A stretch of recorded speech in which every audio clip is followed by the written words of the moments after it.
بسم الله الرحمن الرحيم الحمد لله رب العالمين أشهد أن لا إله إلا الله وحده لا شريك له وأشهد أن محمدا عبده ورسوله صلى الله عليه وسلم. To our host,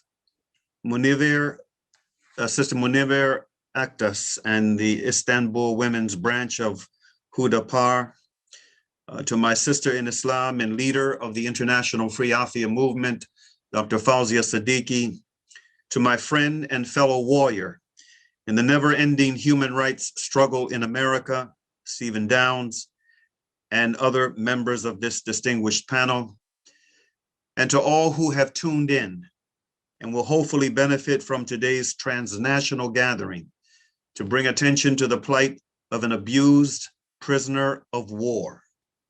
I greet you all in our traditional greetings of peace. Assalamu alaikum. If I had to give a title to this short speech, the title would be, Why Afia?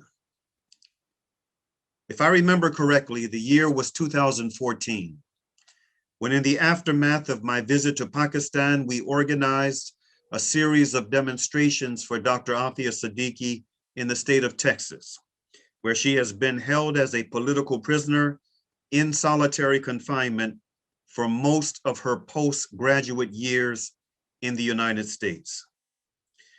It was on this occasion that I heard the former U.S. Attorney General of the United States, the Honorable Ramsey Clark, refer to Afia's imprisonment as, quote, the worst case of individual injustice, end quote, he had ever witnessed.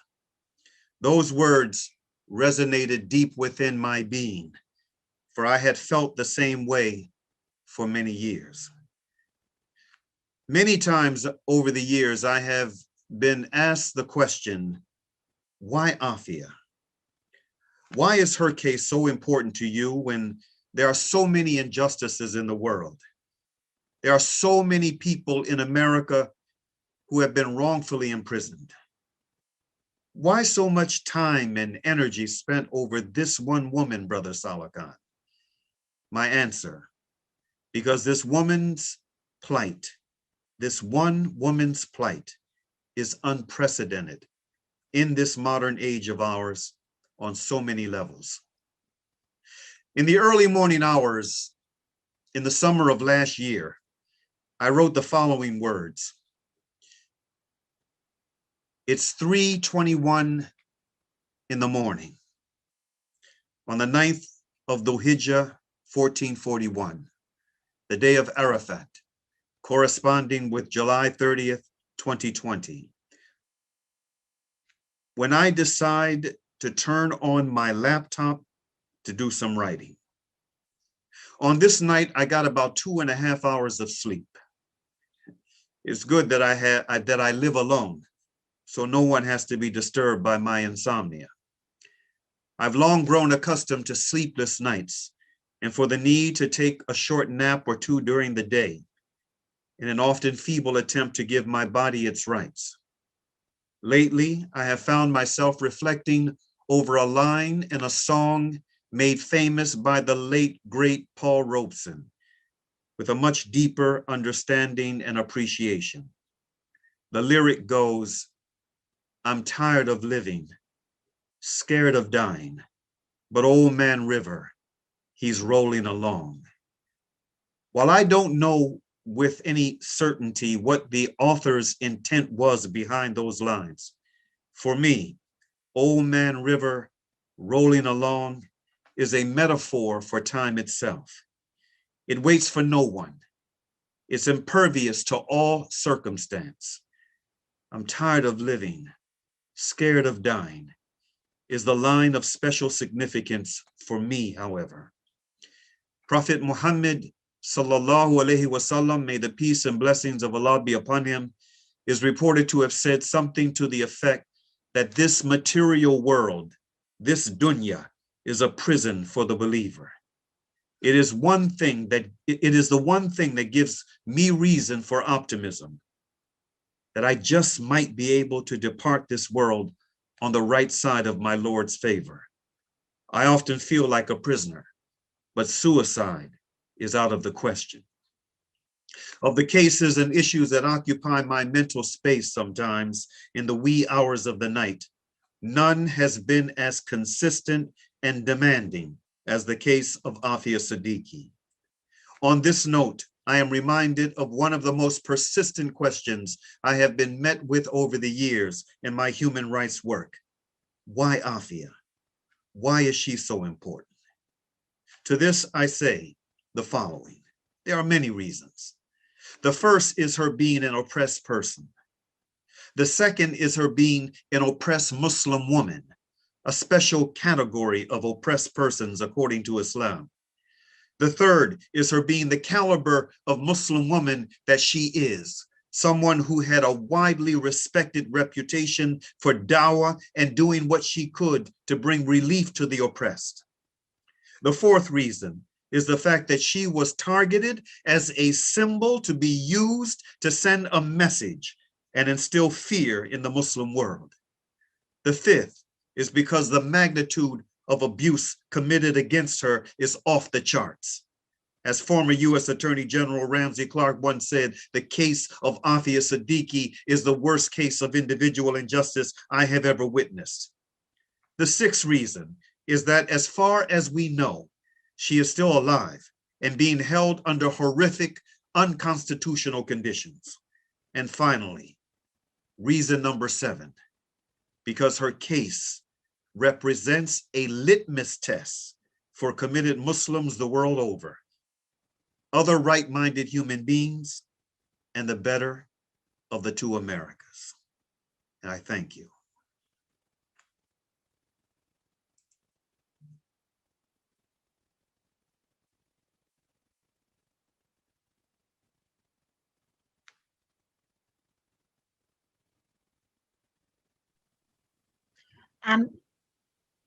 Can I ask a question while Adam comes back? Brother Mori, assalamu alaikum. Wa alaikum salam, my sister. Evet, buyurun Adam, Fevziye Hanım, yes. buyurun sorabilirsiniz. Buyurun. Okay. Thank you. Brother Mori, you attended Afia's trial way before you even knew us as a family. What made you want to attend the trial, and how did that change? How did anything Afia do to change your outlook on life? No, by the time of the trial, I had already investigated her case. Afia Sadiqi first came to my attention after I delivered a speech at a large Islamic center in Baltimore, Maryland. I was a guest khatib for a Jummah. And as is the custom, when I'm a guest khatib, we have our human rights table set up in the lobby, and folks who want to support our work can do so. On this particular day, a young sister approached me after the Jummah. I remember her being in the crowd of folk around the table, and she asked me if I knew about Afia Sadiqi, and I said I had heard her name, but I didn't know the case. I didn't really know the case. And she asked me if I would like to learn about the case, and I said yes, of course. So we ended up meeting her, she and I and her parents. It was either later that night or the next day at the same center, and we had a discussion. And it was after that discussion that I began to do some serious research on Afia. And so by the time of the trial, I was clear on who Afia Sadiqi was. I was very clear about the injustice that had been done to her, and I was committed to doing whatever I possibly could to help her. And so yes, I was there at the trial every day of the trial. I witnessed the naked contradictions, the hypocrisies, it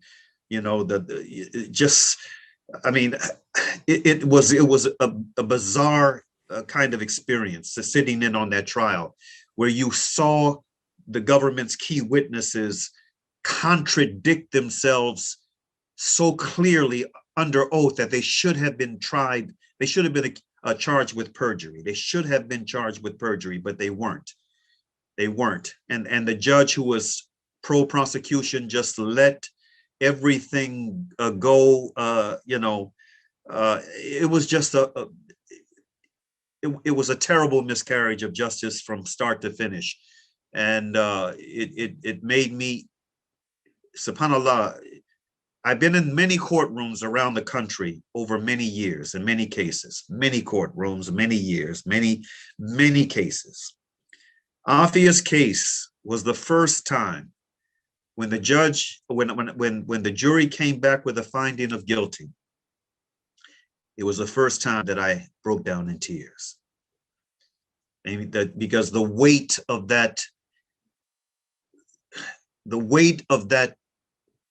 of seeing the naked injustice played out in a so-called court of law, knowing that this was an innocent person, knowing what she had already been through as a secretly held prisoner overseas before being brought to the United States. The weight of that finding of guilt, just in that moment, it broke me. And then when I met up with your brother Muhammad later on that evening, Muhammad and Andy later on that evening, as soon as I saw the face of your brother, I broke down again. It was just in a heavy emotional weight.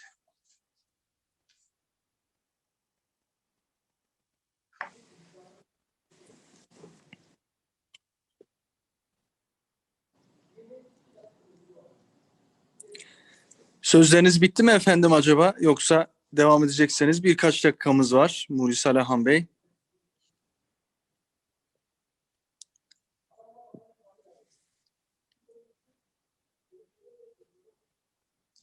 Also, I should note that to make it easy for the host and our translator, especially for what comes after this conference,